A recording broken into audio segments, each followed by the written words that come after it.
Okay, now the next topic is pharmacological classification. What is pharmacological classification?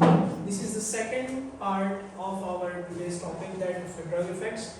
उसमें हमने पहले पढ़ा है ATC, anatomical classification, जिसमें हमने तीन चीजें पढ़ी हैं, legal और उसके बाद legal drugs हैं, legal उसके बाद फिर उसमें हमने पढ़ा pharmacological और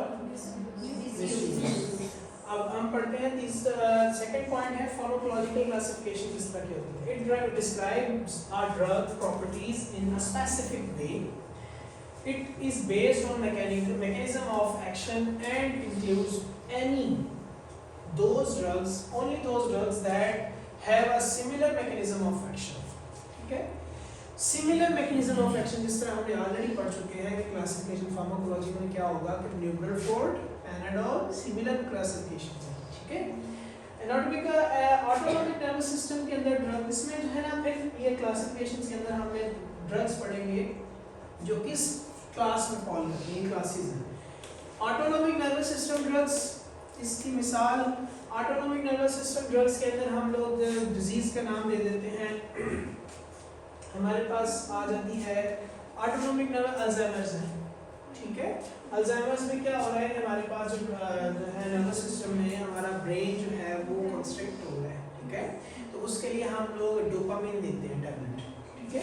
तो वो हम क्या है, डोपामिन ऑलरेडी हमारे बॉडी में बन रहा है, लेकिन हम लोग वो पोटेंशियली अपनी बॉडी को दे रहे होते हैं ड्रग. तो ऑटोनॉमिक नर्वस सिस्टम में आएगा गैस्ट्रोइंटेस्टाइनल ड्रग्स के अंदर कौन से ड्रग्स हैं. गैस्ट्रोइंटेस्टाइनल के अंदर मतलब कि जितनी भी गैस्ट्रिक की मेडिसिन आएंगी, पीपीआईज आ गई, उसके बाद फिर आपके पास एंटी सिप्रोफ्लॉक्सासिन आ गई जो हमारी बॉडी के अंदर गैस्ट्रिक के ऊपर काम करती है. उसके बाद फिर एंटी कॉन्स्टिपेशन के लिए आ गई, लूज मोशंस के लिए आ गई. वो क्या है, गैस्ट्रोइंटेस्टाइनल में आएगी. उसके बाद है कार्डियोवैस्कुलर में आपके पास काफ़ी सारी क्लासेस हैं. बीटा ब्लॉकर आ गए, जो है ना कैल्शियम चैनल ब्लॉकर आ गए, एआरबीज आ गए, एंटी कन्वर्टिंग एंजाइम्स आ गए, एंजियोटेंसिन कन्वर्टिंग एंजाइम्स आ गए. ये सारे क्या हैं, कार्डियोवैस्कुलर ड्रग्स के अंदर आएंगे. ठीक है. उसके बाद आपके पास है urological related drugs. Urological related drugs वो आएंगे जिसमें हम जो है ना यूरिक एसिड को रिड्यूस करने के लिए ड्रग्स देते हैं. ठीक है.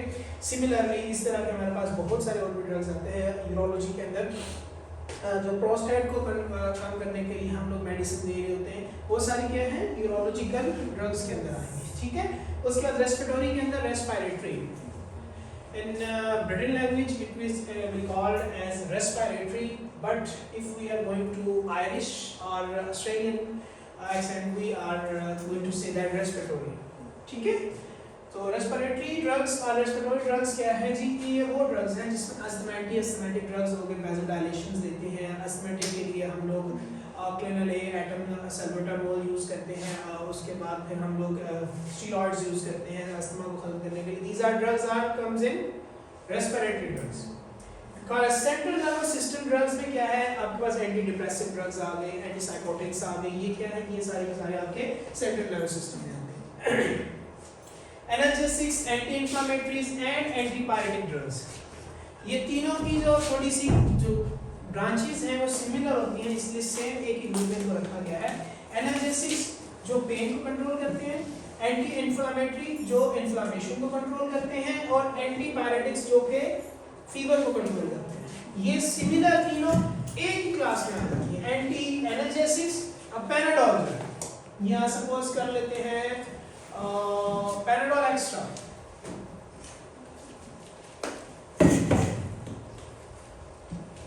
अब पैनाडोल एक्स्ट्रा में एनाल्जेसिक्स भी है, एंटीपायरेटिक्स भी है, एंटी इन्फ्लेमेटरी भी है. ठीक है. तो अब क्या है, पैनाडोल एक्स्ट्रा को एक ही क्लास में उन्होंने सारा इकट्ठा कर दिया, इसलिए हम इसको एक क्लास में लेते हैं. Drug used in disorders of ear, nose and oropharynx. Ear, nose और ओरोफेरिंक्स के ड्रग्स में हम लोग एजिथ्रोमाइसिन यूज कर रहे हैं मेडिसिन. ठीक है. उसके बाद हम लोग एजिथ्रोमाइसिन यूज करते हैं अपने गले को खराश को कम करने के लिए. नील स्टेट ड्रॉप्स यूज कर रहे हैं छालों के लिए. ठीक है. इस तरह के ड्रग्स जो है वो ईयर, नोज, कानों में जो है अगर कोई ओटाइटिस मीडिया इन्फ्लेमेशन हो गया उसमें कान में ड्रॉप्स डाले जाते हैं. फार्माकोलॉजिकल क्लासिफिकेशन में उनको सेपरेटली रखा गया है. ड्रग्स इन एनेस्थीसिया, एनेस्थीसिया के अंदर 3 टाइप्स के ड्रग्स आते हैं. ठीक है. वो हम फिर देखते हैं लोकल है, दर्द हो रहा है लोकली हम किस तरह इन्फिल्ट्रेट करेंगे. उसके उसके बाद स्पाइनल कमर में जो लगाते हैं वो कमर में पुश करते हैं, ठीक है। वो एनेस्थेटिक्स ड्रग्स आते हैं, उनको हम सेपरेटली रखते हैं। उसके बाद drug used in musculoskeletal and joint disease. Musculoskeletal and joint disease के अंदर हम इंट्रा आर्टिकुलर, हमने पढ़ा था ना intra articular, what is intra articular? Joints के अंदर जो ड्रग्स दिए जाते हैं, हम इंट्रा आर्टिकुलर ड्रग्स देते हैं, जिस तरह स्टेरॉइड्स हो गया, ठीक है, कीमो ड्रग्स होती हैं वो हम लोग दे रहे होते हैं। एंटी इन्फेक्टिव्स, इन्फेक्टिव्स से मुराद इन्फेक्शन के लिए हम लोग जो यूज करते हैं, जिस तरह एंटीबायोटिक्स हो गई, ठीक है, एंटीवायरल्स हो गई, एंटी जो भी फंगल होगी, सारी इन्फेक्टिव्स में आ जाएंगी, ठीक है। ये फार्माकोलॉजिकल क्लासिफिकेशन थी। अब इसके अंदर हम आपको अब फर्दर थोड़ा सा इसको पढ़ते हैं। इसकी क्लासिफिकेशन हमने जिस तरह सिमिलरली इसकी फार्माकोलॉजिकल क्लासिफिकेशन में वही सेम चीजें हैं जो हमने आगे पढ़ी हैं। अब drugs used in endocrine disorders and contraceptives, ठीक है। अब हार्मोन्स के अंदर जो कंट्रासेप्टिव्स ड्रग्स यूज करते हैं ताकि प्रेगनेंसी ना हो, एंडोक्राइन के अंदर हम लोग डायबिटीज के लिए मेडिसिन यूज करते हैं, वो एक क्लास में रखा गया, ठीक है। उसके बाद आपके पास ऑब्स्टेटिक्स, ये विटामिन जो सेकंड लाइन है, इसको हम सेकंड में पढ़ेंगे। ऑब्स्टेटिक्स, अब विटामिन्स है, चलो विटामिन्स अब सेपरेटली एक क्लास है फार्माकोलॉजिकल, क्योंकि फार्माकोलॉजी के अंदर vitamin A B C D E A K ये सारे के विटामिन्स सेपरेटली एक क्लास में डिफाइन किए गए हैं, ठीक है, इसलिए उनको हमने सेपरेटली रखा है। उसके बाद obstetrics and gynaecological medical medications. अब ऑब्स्टेटिक्स के अंदर आपके पास बहुत सारी इस तरह की मेडिसिन आती हैं जो सिमिलरली दूसरी, हम अगर नॉन प्रेग्नेंट वुमन का कहेंगे तो उसका बड़ा फर्क हो जाएगा, ठीक है। अब कुछ ऐसी मेडिसिन हैं जो कि हम लोग मेल को नहीं दे सकते, जिस तरह आप बात कर लें उसकी कंट्रासेप्टिव ड्रग्स में आती है हमारे पास मिसोप्रेस्टोल, टैबलेट मिसोप्रेस्टोल। आई डोंट नो, आपको पता हो, मैडम को जरूर पता हो कि मिसोप्रेस्टोल क्या चीज है। Misoprostol is a medicine which is being used for जो है ना abort the pregnancy on the early stage of first week or first month of your conceiving, हम लोग जो है ना मेडिसिन देते हैं, ठीक है, मिसोप्रेस्टोल, ठीक है। तो वो क्या है, वो हम अगर मेल को देंगे तो उसके अंदर वो हार्मोन्स ऑलरेडी मौजूद है तो वो बेड़ा गर्म करेगा उसका, ठीक है। तो वो क्या है, स्पेसिफिकली ऑब्स्टेटिक्स की मेडिसिन है। फिर हमारे पास ऑप्थेल्मिक मेडिसिन आती है, ऑप्थेल्मिक उसमें क्या है, आंखों की मेडिसिन, आंखों में हम ड्रॉप्स जो है वो हम नाक में तो नहीं डाल सकते। अब उसका जो है कांस्टेंट, उसकी जो कंसंट्रेशन है, उसका जो फार्माकोलॉजिकल फॉर्मेशन है, केमिकल फार्मूला है, which is different from all other classifications, so that's why we have make it is different separately, ठीक है। Anti neoplastic and adjuvants. Anti neoplastics basically ये बेसिकली कैंसर का second name है, ठीक है, neoplasia, ठीक है, न्यूप्लेजिया, ठीक है। एंटी न्यूप्लास्टिक्स एंड एडजुवेंट्स वो मेडिसिन जो हम कैंसर के मेडिसिन को ड्रग्स को कैंसर को पेशेंट्स को देते हैं। सिमिलरली आप रेडिएशंस दे रहे हैं, ठीक है, क्या एंटी कीमो ड्रग्स देते हैं, जिस तरह गामा रेज, अल्फा रेज, ये सारी की सारी, मेथोट्रेक्सेट आता है, ठीक है। उसके बाद और भी बहुत सारी ड्रग्स मेडिसिन आती हैं जो हम यूज करते हैं, ठीक है। उसके बाद वो क्या है, वो कीमो की ड्रग की क्लासिफिकेशन सेपरेट बना दी फार्माकोलॉजिकल क्लासिफिकेशन के अंदर। डर्मेटोलॉजिकल क्लासिफिकेशन के अंदर डर्मा के अंदर आप लोग टॉपिकली यूज करते हैं सारे के सारे। टॉपिकली मेडिसिन में आपके पास आती है, सबसे पहले मेडिसिन वो आती है जो कि आपको हर बंदा ही, यहाँ most of females are being used, like बहुत कॉमनली यूज होती है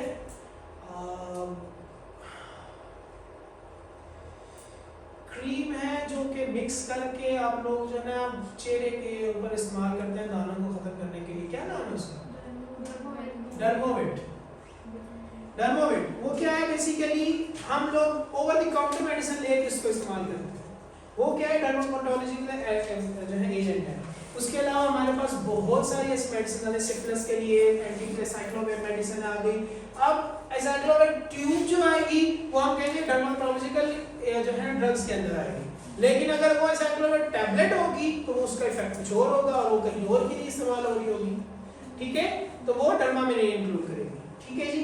उसके बाद ब्लड प्रोडक्ट्स एंड ड्रग्स। अब ब्लड प्रोडक्ट्स को एक सेपरेट क्लास में रखा गया है। ब्लड प्रोडक्ट्स में हमारे पास 4 क्लास आते हैं, पीआरबीसीज, ठीक है, एलएफटी, सॉरी क्रायो प्रेसिपिटेट्स, ठीक है, उसके बाद आपके पास आता है 4 है ना, this is cryo platelets,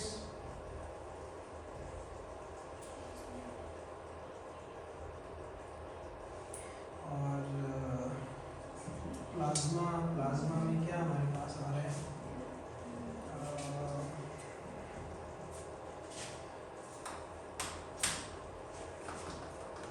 FFP, fresh frozen plasma.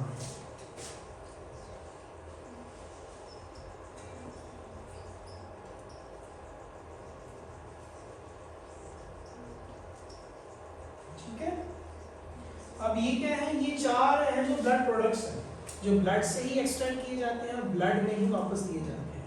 ठीक है, उसके बाद ब्लड, इसके साथ में कोगुलेशन फैक्टर्स आ जाते हैं, ड्रग्स आ जाते हैं, जिस तरह फैक्टर 7 आ गया, फैक्टर 13 आ गया, जो कोई हम लोग कोगुलेशन के लिए यूज करते हैं।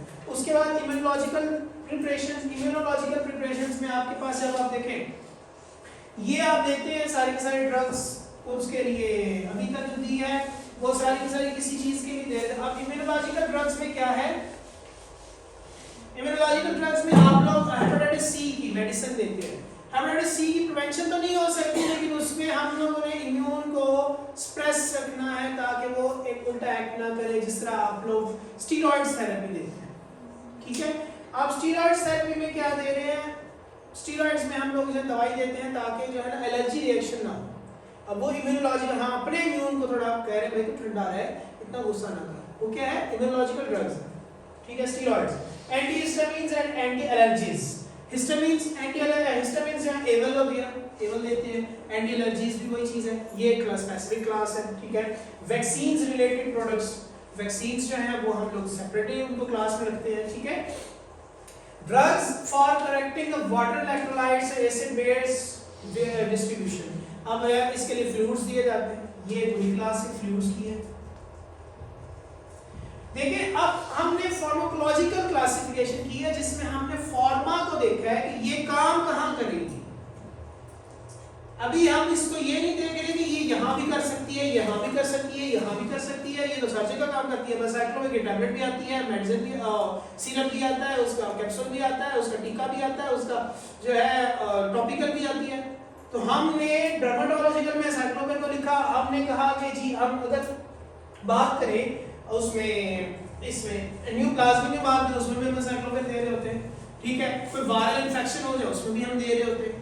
तो हमने क्लासिफिकेशन की, उसकी थेराप्यूटिक क्लासिफिकेशन नहीं, ये फार्माकोलॉजिकल क्लासिफिकेशन में हमने देखा कि कौन सी ड्रग कहां पे फॉल करती है। ठीक है, अब आगे आगे antidotes and other substance used in poisoning. Poisoning में जो सेपरेट की एक सेपरेट क्लास है, पॉइजन लिखेंगे उसमें 3600 किस्म की पॉइजनिंग की ड्रग्स आ जाएंगी। आप इसको डर्मेटोलॉजिकल लिखे, एजेंट्स लिखे, इतने एजेंट्स आ जाएंगे, आप कहेंगे यार ये कहां में फंस गए।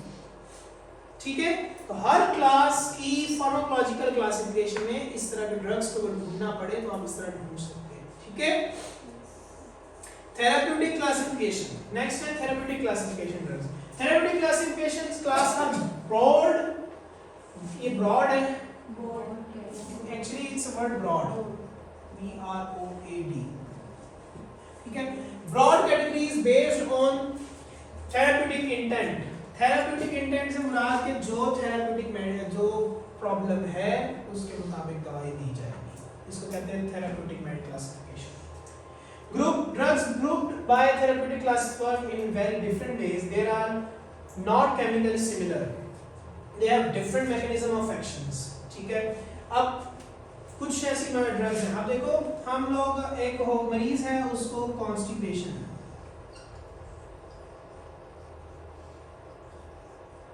ठीक है।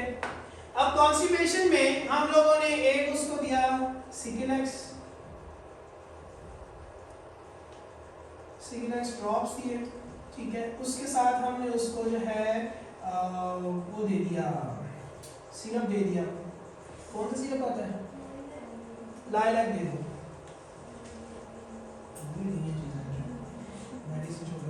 लाइलैक दे दिया। अब साथ में हमने क्लीन एनीमा दे दिया, ठीक है। अब सिकिलेक्स, लाइलैक, क्लिनिमा आपने कॉन्स्टिपेशन के लिए दे दिया है, लेकिन अब उसके एक आपने डिजीज को ठीक किया है, लेकिन इनके थेराप्यूटिक इफेक्ट सबके डिफरेंट हैं। सिकिलेक्स का काम कहीं और जाके होगा, लाइलैक का काम कहीं और होगा, क्लीन एनिमा का काम कहीं और होगा। अब सिकिलेक्स क्या करता है, ये फ्लूइड को एक्सट्रैक्ट करता है गैस्ट्रिक ग्लैंड से कि ताकि आपकी बॉडी जो स्टूल है उसको सॉफ्ट करे। लाइलैक क्या कर रहा है, लाइलैक जाके ये ऑयली टाइप होता है, ये जाता है जहां से गुजरता जाता है लुब्रिकेट करता जाता है। क्लीन एनिमा क्या है, ये रेट्रोग्रेड दिया जाता है ताकि वहां से जो जितना भी अगर वहां पे कॉन्स्टिपेशन सीवियर ज्यादा हुई हुई है और खून ड्राइनेस है स्टूल की, तो वो वहां से उसको सॉफ्ट करके निकालता। क्या है, ये तीनों का काम डिफरेंट है। कोई किसी वो जिस तरह आपने बात की थी पिछले लेक्चर में कि कोई डीएनए में काम करता है, कोई साइटोप्लाज्म पे काम कर रहा है, कोई माइटोकॉन्ड्रिया पे कर रहा है, कोई गोल्गी एपेंडिक्स पे कर रहा है सेल के। इसी तरह हर ड्रग का काम डिफरेंट है, लेकिन हमने एक आउटपुट क्या ले रहे हैं, रिजॉल्व द कॉन्स्टिपेशन। हम एक कॉन्स्टिपेशन को रिजॉल्व करने का फायदा ले रहे हैं, ठीक है। कुछ मेडिसिन ऐसी हैं जिसकी कंट्राइंडिकेशन हमारे लिए फायदा होती है, हम उनको इस्तेमाल करते हैं।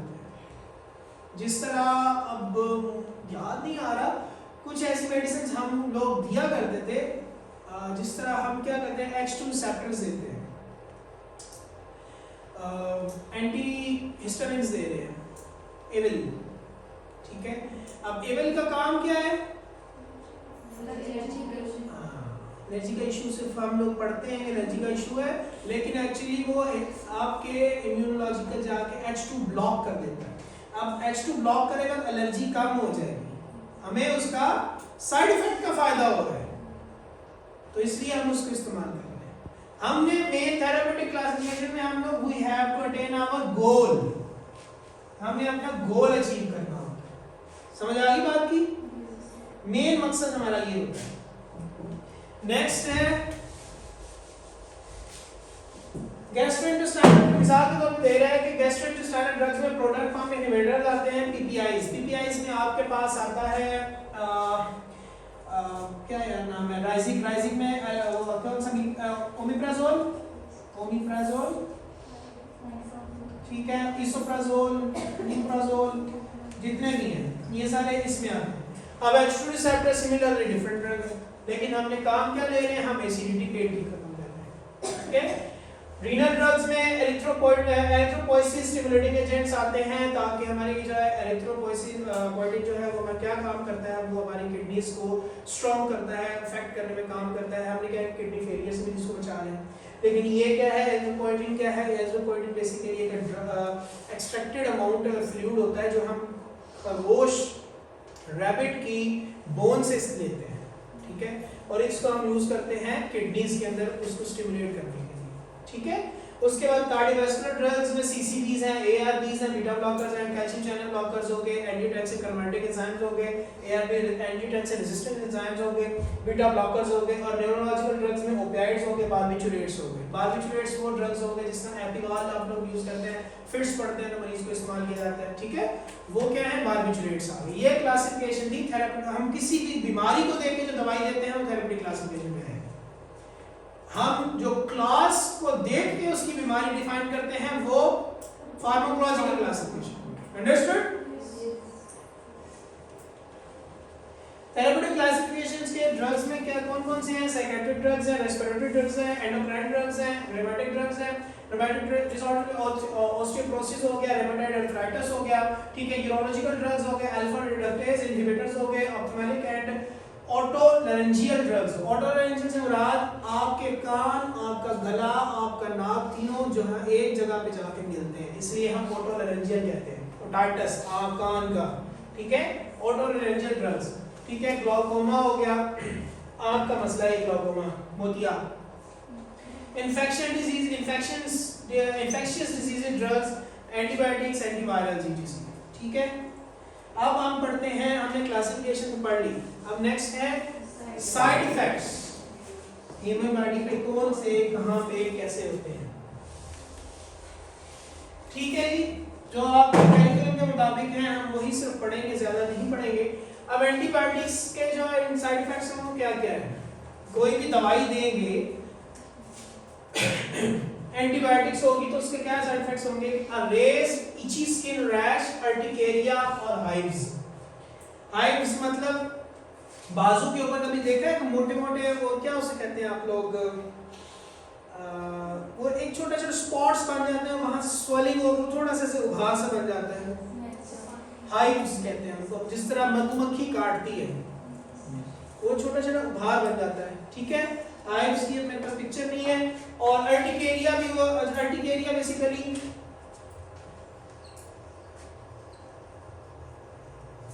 सिंपल ही बहुत बाजू बड़ी हो गया, ठीक है। अब क्या है अर्टिकेरिया? यूं रेड पैचेस बने होंगे, देखा होगा बाल लड़कियों के चेहरे के ऊपर वाइट थोड़े डार्क पैचेस होते हैं, इसके ऊपर कुछ हाँ वाइट जो पैचेस होते हैं वो किसी और डिजीज की वजह से होते हैं, लेकिन सिमिलरली अगर रेड पैचेस चेहरे पे हो या बाजू में इस तरह हो तो उसको हम अर्टिकेरिया कहते हैं, ठीक है। और हाइव्स क्या है? हाइव्स इस तरह के गोल से ऐसे नमूदार उभार बन जाते हैं, ठीक है।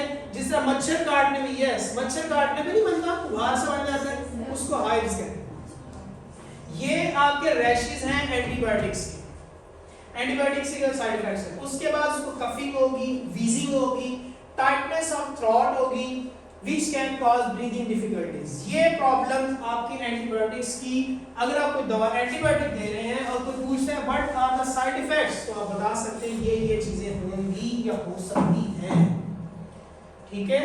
साइड इफेक्ट्स पढ़ने का वजह यही है। आज पहले क्लास इसीलिए आपको क्लासिफिकेशंस बताई हैं, तो आपको हर चीज को डिफाइन करना है। हमने अब एंटीबायोटिक्स फार्माकोलॉजिकल क्लासिफिकेशन के मुताबिक पढ़ेंगे, फार्माकोलॉजिकल क्लासिफिकेशन के मुताबिक साइड इफेक्ट्स होते हैं, ठीक है। तो केमोथेरेपेटिक ड्रग्स में क्या है? Infection and a weakened immune system. जी आपको इसमें इन्फेक्शन हो सकता है और इसमें वीकेंड इम्यून सिस्टम आपका वीक होगा, ब्रूज बन सकता है, ब्लीडिंग बहुत जल्दी होगी, हेयर लॉस होगा, nausea, vomiting, neuropathy, constipation, diarrhoea, rash, mouth sores, breathing problems, pain, ये सारे कीमोथेरेपेटिक ड्रग्स के साइड इफेक्ट्स हैं। सो आपको बताने का मकसद क्या है? आप एक मरीज को दवाई लगाने जा रहे हैं, ठीक है।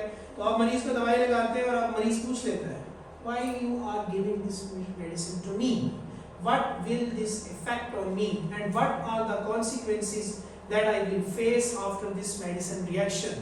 अगर मरीज को कहता है मुझे इसका रिएक्शन हो गया तो मुझे क्या होगा, आपको पता ही नहीं है, मैं लाड़ आई है मेनू नहीं पता है की मतलब है, this is not a good thing. Doctor आके बताएगा, आप लगा के चले जाओ, डॉक्टर आके बताएगा। वो similarly that where is Savera, Savera is not here, Savera की मदद से उन्होंने ड्रग मेडिसिन दी थी, वो पेशेंट ने नौजिया वोमिटिंग के साथ सारा के सारा ब्लड वोमिट कर रहा था, ठीक है, हेमेप्टाइसिस हो रही थी उसको। अब हेमेप्टाइसिस हो रही थी तो उसमें क्या है कि वो अब ब्लीडिंग जो हो रही थी वो उसका साइड इफेक्ट्स था कि उसको नौजिया वोमिटिंग थी, लेकिन उसकी ब्लड ऑलरेडी स्टमक में पड़ा हुआ था, तो उसको लगा कि ये इसकी बीमारी की वजह से ड्रग का नुकसान हुआ और ये मसला हुआ। नहीं, there is something wrong inside the stomach, but उस ड्रग जो दिया गया था स्पेसिफिक, उसने सिर्फ नौजिया वोमिटिंग डेवलप की लेकिन पेन कम कर दी। अब जिस तरह अब ट्रोमॉल है, ट्रोमॉल पोटेंसिव जो है ना उसके लिए है कि नौजिया वोमिटिंग जरूर होता है, इसको हमेशा डाइल्यूट करके देते हैं, इसीलिए अगर ये पोटेंशियल नौजिया वोमिटिंग फैक्टर है। अब क्या है कि ये पेन तो कम करेगा लेकिन साथ में नौजिया जरूर देगा। तो आपने इस चीज को देखना है कौन सा ड्रग किस क्लास से है और उसके क्या साइड इफेक्ट्स होंगे। अंडरस्टूड? यस। एनाल्जेसिक्स दर्द को मिटाने के लिए जो दवाई दी जाती है, एनाल्जेसिक्स की कोई एक नाम बताएं।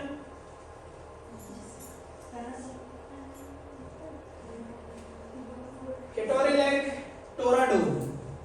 ट्रोमॉल और टोराडोल डिफरेंट है, केटोरिलैक के नाम से भी आता है, टोराडोल के नाम से भी आता है। केटोरिलैक या टोराडोल 30 मिलीग्राम में आता है। ये एनाल्जेसिक्स होते हैं। एनाल्जेसिक्स में नहीं कोई एंटी इंफ्लेमेटरी है, एनसेड्स होते हैं बेसिकली।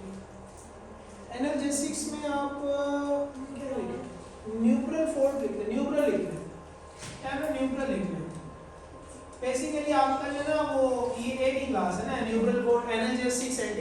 और एंटी इंफ्लेमेटरी तीनों एक ही क्लास के आते हैं, ठीक है। आपको पता होना चाहिए कि कौन सा ड्रग जो है हम दे रहे हैं तो इसके क्या क्या साइड इफेक्ट्स आ सकते हैं ताकि आप मरीज को बताने के काबिल हों। सुप्रास्पाइनल एनाल्जेसिया, सुप्रास्पाइनल ब्रेन में एनाल्जेसिया, पेन कम होगी, ऐसे लगेगा मैं हवा में उड़ रहा हूँ, ठीक है। सेडेशन होगी, उससे नींद आ सकती है, आंखों से आंसू बह सकते हैं, ठीक है। नोजिया वोमिटिंग हो सकती है, कफ सप्रेशन हो सकती है, उसके गैग रिफ्लेक्स नहीं आएगा, स्पाइनल एनाल्जेसिया होगा, ठीक है। उसके बाद वेसोडायलेट हो जाएगी, वेसल्स उसकी ब्लड प्रेशर गिरने के चांसेस हैं, ब्रेडिकार्डिया हार्ट कम हो जाएगा, प्रोराइटिस इस तरह की एलर्जी सी होगी, वेंटिलेटरी डिप्रेशन हो सकता है, इंक्रीज बाइलरी। हर ऑर्गन के बारे में सेपरेटली बताया गया है कौन से ऑर्गन में क्या प्रॉब्लम हो सकती है विद एनाल्जेसिक ड्रग्स, ठीक है। अब नेक्स्ट है एंटीपायरेटिक्स। एंटीपायरेटिक्स में skin rash and drug fever. Drug fever क्या होता है कि जो आप मेडिसिन दे रहे हो फौरन उसकी रिस्पांस में हाइपोथैलेमस भाई साहब इतना ब्लड प्रेशर जो है बढ़ा देते हैं टेम्परेचर कि आपकी बॉडी जो है ना गर्म सख्त हो जाती है, वो फीवर हो गया, ड्रग फीवर उसको कहते हैं, ठीक है। Rare instance of blood dyscrasias. Blood dyscrasias से मुराद ये हो गया होता है कि आपकी जो ब्लड है उसके जो लैब वैल्यूज हैं वो एकदम से चेंज होके वो एब्रप्टली एब्नॉर्मल हो जाए, ठीक है। कोगुलेशन प्रोफाइल एब्नॉर्मल हो जाए। ये एंटीपायरेटिक्स का बहुत रेयर है, लेकिन आज तक जो रेयर चांसेस हैं उनमें अभी तक जो रिपोर्ट हुए हैं दुनिया के अंदर तो 10 से 12 केसेस रिपोर्ट हुए हैं, लेकिन होते हैं, इसलिए हम उसको लिखेंगे। रीनल ट्यूबुलर नेक्रोसिस हो सकता है, गुर्दों का मसला हो सकता है, ठीक है। हाइपोग्लाइसेमिक कोमा में जा सकता है पेशेंट, ठीक है। उसका कोमा हाइपोग्लाइसेमिक, शुगर कंट्रोल नहीं होगी, शुगर बहुत गिर जाएगी। इन सिवियर केसेस हाइपोहेपेटोटॉक्सिसिटी और सेंट्री लोब्यूलर हेपेटिक नेक्रोसिस। जो लोब्यूल्स होते हैं लिवर के अंदर जो ट्रांसपोर्टेशन कर रहे होते हैं उनकी नेक्रोसिस को शॉर्ट थिक छोटे नैरो हो जाएंगे और उसमें से फिर प्रॉपर्ली ट्रांसपोर्टेशन नहीं हो सकेगी। ये एंटीपायरेटिक्स के साइड इफेक्ट्स हैं। हार्मोनल एजेंट्स, ये आप लोगों के लिए पढ़ना ज़्यादा लाजमी है जी। ये वाला एंटीपायरेटिक्स। एंटीपायरेटिक्स में कौन से ड्रग्स आते हैं जी? नायाब एंटीपायरेटिक्स ड्रग्स का नाम बताएं। पैराडॉल। अब पैराडॉल देने से पहले अगर आप मरीज को दे रहे हैं वो पूछता है कि मुझे क्या क्या नुकसानात हो सकते हैं तो क्या कहेंगे जी? आपको इसका स्किन रैश हो सकता है, फौरन से एकदम बहुत ज़्यादा प्रेशर ब्लड टेम्परेचर भी हो सकता है, आपको जो है ना ब्लड खून बहुत ज़्यादा पतला भी हो सकता है, ठीक है। रीनल जो गुर्दों का मसला भी हो सकता है, हाइपोग्लाइसेमिक कोमा भी हो सकता है, शुगर एकदम से गिर सकती है, ठीक है। और आपके लिवर भी खराब हो सकता है, ये चांसेस हैं। लेकिन हम लोगों ने क्या कहना है, ये बहुत है, 99% कुछ नहीं होता, लेकिन 1% भी ये प्रॉब्लम्स हो सकते हैं, लेकिन बताने जरूर है उसको, ठीक है। ये है कहानी, समझ आ गई? Hormonal drugs. हार्मोनल ड्रग्स में आपके पास जो भी आते हैं आप ड्रग्स यूज करते हैं, जिस तरह एस्ट्रोजन प्रोजेस्टेरोन को रिलीज करने के लिए आप लोग ड्रग्स दे रहे होते हैं, एस्ट्रोजन देते हैं। कौन से हार्मोनल ड्रग्स में देते हैं हम लोग? मेडिसिन में कौन से ड्रग्स दे रहे होते हैं hormonal drugs? Any idea? Misoprostol भी हार्मोनल ड्रग है। हम क्या करते हैं, हम प्रोजेस्टेरोन लेवल्स इतने बढ़ा देते हैं कि वो प्लेसेंटा को होल्ड नहीं कर, प्लेसेंटा यूट्रस को होल्ड नहीं कर पाता और रिलीज कर देता है, ठीक है। तो वो क्या है? हार्मोनल ड्रग्स है, ठीक है। तो अब उस हार्मोनल ड्रग्स के नतीजे में क्या साइड इफेक्ट्स हो सकते हैं कि विजाइनल ड्राइनेस हो सकती है, इतनी ड्राइनेस हो जाएगी कि आपको इचिंग होनी शुरू हो जाएगी, ठीक है। आपकी जो है बेसिकली विजाइना लुब्रिकेट किससे होती है? Any idea how vagina is being lubricate? मुंह किससे लुब्रिकेट होता है? सलाइवा से। सलाइवा कहां से निकलता है? सलाइवरी ग्लैंड कहां होते हैं? जुबान के नीचे, साइडों पे भी होते हैं। इसी तरह विजाइना के अंदर भी ग्लैंड्स होते हैं, ठीक है, उनको क्या कहते हैं? नो जी, लड़कों, लड़कियों, आयशा, नायाब, बताएं कौन से ग्लैंड होते हैं जो वजाइना को लुब्रिकेट करते हैं?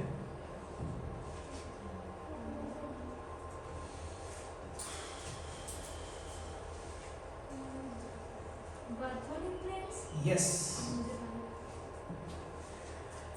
बार्थोलिन ग्लैंड्स यहाँ पे होते हैं, इस जगह पे, ठीक है, ऊपर हेयर्स है, प्यूबस है, mons pubis, clitoris, labia minora, majora, यहाँ से बार्थोलिन ग्लैंड होता है जो इंटरनली इसके अंदर खुलता है, लेबिया मिनोरा के अंदर, ये आपके वजाइना को लुब्रिकेट रखता है।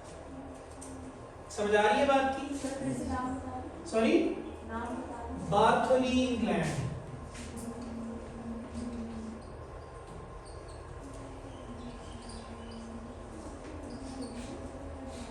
बार्थोलिन ग्लैंड, समझ आई? आगे वजाइनल डिस्चार्ज, एक्सेसिव हो जाना, बहुत ज्यादा वजाइनल डिस्चार्ज हो रहा है, वजाइनल इचिंग हो रही है, यू आर फीलिंग लाइक कि मुझे इचिंग हो रही है इनसाइड द वजाइना, ठीक है, वजाइनल इरिटेशन, ओवेरियन कैंसर, ये हार्मोनल ड्रग्स के साइड इफेक्ट्स। एंटीहिस्टामिन्स, एंटीहिस्टामिन्स आप एलर्जी के लिए दवाई लेते हैं, एलर्जी के लिए एंटीहिस्टामिन ले रहे हैं तो उसके क्या नुकसान हो सकते हैं? रिड्यूस द कोऑर्डिनेशन, वो आपसे बात करते हुए आप कहीं और हैं, वो एकदम गिर गया है, कोऑर्डिनेशन प्रॉपर नहीं है उसकी, एटेक्सिया हो है, आप उसको चला रहे हैं वो यूं चलने के बजाय एक बंदा यहाँ चल रहा है ना, आपके साथ दूसरा भी चल रहा है, अब वो कैसे चल रहा है? यूं चल रहा है, this is called ataxia, coordination नहीं है उसकी, ठीक है। नेक्स्ट हेडेक होगा इसका, अपसेट स्टमक, अपसेट होगा, स्टमक अपसेट हो जाएगा, ड्राउजीनेस होगी, सोर थ्रॉट होगा, कफ होगी, रैपिड हार्ट बर्न हो सकता है, ब्लड विजन हो सकती है, साइड इफेक्ट्स। अब एंटी एनिमिक्स, ये थोड़ा सा डिटेल में पढ़ने वाला है। एंटी एनिमिक्स क्या आती हैं? वो ड्रग्स जो कि एनीमिया कॉज करती है, ठीक है। ट्रीटमेंट ऑफ एनीमिया, अब एनीमिया को खत्म करने के लिए ड्रग्स जो दिए जाते हैं उनको एंटी एनिमिक्स कहते हैं, ठीक है। अब इसमें है साइकोकोबाल्मिन, B12 देते हैं हम लोग, साइकोबाल्मिन देते हैं, B12 के टीके लगवाते हैं ना लेडीज। एरिथ्रोपोएटिन होता है, एरिथ्रोपोएटिन बेसिकली वही ड्रग जो मैंने ऑलरेडी आपको बताया, बेसिकली ये हेल्प करता है रीनल ट्यूब्यूल्स के अंदर, और एज वेल एज ये एक्स्ट्रा किया जाता है खरगोश की हड्डी के गूदे से, और ये यूज़ किया जाता है, ये एरिथ्रोपोएटिन होता है जो कि हमारे एरिथ्रोसाइट्स को बढ़ाता है, एरिथ्रोसाइट्स बढ़ेंगे तो आरबीसीज बढ़ेंगे, आरबीसीज का दूसरा नाम है, ठीक है। तो वो क्या करता है, ये उनको बढ़ाता है, एरिथ्रोसाइट के काउंट को बढ़ाता है, रेड ब्लड सेल्स का काउंट बढ़ाएगा तो आपका सर्कुलेशन बेहतर होगी। बारबीक्वेटिन एटिया, ये भी एक ड्रग है जो कि यूज किया जाता है इसमें एनीमिया को कंट्रोल करने के लिए, एनीमिया को कंट्रोल करने के लिए, ठीक है। फॉलिक एसिड की गोलियां आप लोग खाते हैं, आपको पता है, आयरन आप लोग यूज करते हैं, आपको आइडिया होगा, ठीक है। हाइड्रोक्सीकोडोन, हाइड्रोक्सीयूरिया यूज करते हैं ताकि एनीमिया को, बेसिकली एनीमिया कॉज होता है या तो यूरिया की वजह से या किसी और फैक्टर की वजह से, ब्लीडिंग की वजह से। अगर कोई ब्लीडिंग नहीं है तो सिकल सेल एनीमिया के अंदर, सिकल सेल एनीमिया क्या होता है? सिकल सेल एनीमिया में ये होता है आपका नॉर्मल आरबीसी साइज का सिकल सेल यूं बनेगा, ये होगा, तो ये सिकल सेल एनीमिया है, सिकल है, सुखड़ा होगा। उसमें क्या है, वो अमोनिया यूरिया बहुत ज़्यादा होने की वजह से होता है, उसमें यूरिया कम होने की वजह से होता है, हम यूरिया देते हैं ताकि वो स्टेबलाइज हो जाए, ठीक है। उसके बाद है फैक्टोटॉक्सिफाइलिन देते हैं, वो भी इसीलिए ताकि इसको स्टेबलाइज किया जा सके आरबीसी को। ये आप पढ़ लीजिएगा, इसके एडवर्स इफेक्ट सारे लिखे हुए हैं कि हर ड्रग जो दे रहे हैं उससे क्या इन्फेक्शन, क्या चांसेस हो सकते हैं, ड्रग इंटरेक्शन क्या होगा, और मॉनिटरिंग पैरामीटर्स हमने क्या क्या देखने होते हैं, ठीक है। ये स्पेसिफिकली आप लोगों को पढ़ाने का मकसद ये है क्योंकि ये गायनी में बहुत इंपॉर्टेंट है। Anti anaesthesia overdose. एनेस्थीसिया में जब ओवरडोज आपके पास पेशेंट आता है, आप सिजेरियन करवा के आया है, तो उसके सिम्टम्स क्या क्या हो सकते हैं? डिमेंशिया होगा, मैं कहाँ हूँ, मैं किधर हूँ, मेरा नाम क्या है, डिमेंशिया। ठीक है। हेलुसिनेशंस, मुझे जो है सीटियाँ सुनाई दे रही हैं, मुझे जो है अभी तक लग रहा है मेरा ऑपरेट हो रहा है, हेलुसिनेट कर रहा है। हाइपोथर्मिया, मुझे ठंड लग रही है, झटके लगना शुरू हो गए हैं, उल्टी आ रही है, ये तो बहुत कॉमन है। ठीक है। अनकॉन्शियस, मरीज आया है 6 घंटे गुजर गए, उठ ही नहीं रहा, अनकॉन्शियसनेस है, प्रोलॉन्ग्ड हो गया एनेस्थीसिया से। मेंटल एंड फिजिकल इंपेयरमेंट हो गई, उसको कहते हैं टांग उठाओ, वो अपनी बाजू उठा रहा है। ठीक है। मुंह खोलो, वो टांग खोल देता है। क्या है ये? फिजिकल इंपेयरमेंट है। ये साइड इफेक्ट्स है। आगे नेक्स्ट है कॉमन जनरल एनेस्थीसिया के, वो थे जो हर एनेस्थीसिया में पॉसिबल हो सकते हैं, लेकिन ये है जो कि जनरल स्पेसिफिक एनेस्थीसिया के हैं। कंफ्यूजन एंड कॉग्निटिव डिक्लाइन होगा, डिमेंशिया वाला। ठीक है, कंफ्यूज होगा। सोर थ्रॉट तो कंफर्म होता है क्योंकि गले में ट्यूब डलती है, उसका सोर थ्रॉट होता है। सर्दी बहुत ज्यादा लगती है, सर दर्द होने के चांसेस ज्यादा होते हैं। ठीक है। उसके बाद फिर आपके पास जो है नोजिया, वोमिटिंग बहुत ज्यादा कॉमनली होती है और मसल पेन हो रहा होता है। ठीक है, क्योंकि ऐसे पिछले 6 घंटों से अगर मरीज ऐसे पड़ा हुआ है और उसके बाजू को हिलाओ, उसकी चीखें निकल जाएंगी, मसल पेन होता है। Antispasmodic, the last slide of this session. Antispasmodic, spasm कहाँ होता है? कहीं भी हो सकता है। स्पेसिफिकली हम लोग यूज करते हैं, आप लोग यूज करते हो, और इंजेक्शन एंटीस्पैस्मोडिक होता है। एक तो इंजेक्शन का नाम भूल गया। एंटीस्पैस्मोडिक ड्रग्स, पेट में दर्द होता है तो यूज करते हो, क्या नाम है उसका? क्या नाम है? सदफ? पता नहीं है? नहीं, ग्रेविड एंटीएमेटिक्स होता है। स्पैस्मोडिक होता है बास्कोपान, इस तरह के नाम है उसका। टैबलेट बास्कोपान नहीं, इसी तरह सेम उसका भी नाम है, उसका नाम है स्पासफॉन। स्पासफॉन इंजेक्शन स्पासफॉन। ठीक है, स्पासफॉन यूज करते हैं, एंटीस्पैस्मोडिक होता है। अब क्या है, ये एब्डोमेन में जब आपको सेवियर पेन हो रही होती है तो स्पैज्म हो जाता है, उसके लिए यूज करते हैं। ठीक है, इसका काम क्या है? डिजीनेस, इसके साइड इफेक्ट्स में क्या होता है? Dizziness, drowsiness, weakness, blurred vision, dry eyes, dry mouth, nausea, constipation, abdominal bloating. Abdominal bloating क्या होता है?